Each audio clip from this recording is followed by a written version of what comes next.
తెచ్చిందంట. అసలు ఏమేమి కూరగాయలు తెచ్చింది చూద్దాం.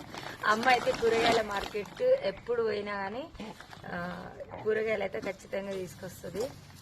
ఇన్ని రోజులు అయితే పోలేదు కదా, కొంచెం జ్వరం వచ్చి ఈరోజు అయితే మామిడికాయలు తీసుకుని మార్కెట్కి పోయింది.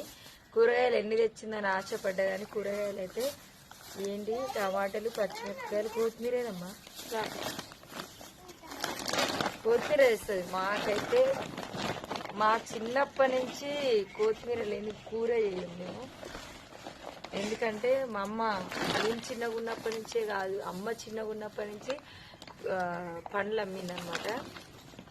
ఇంకా ఇప్పుడేమో నిమ్మకాయలు కాబట్టి కూరగాయల మార్కెట్కి వెళ్తుంది, అప్పుడేమో పండ్ల మార్కెట్కి వెళ్ళేది.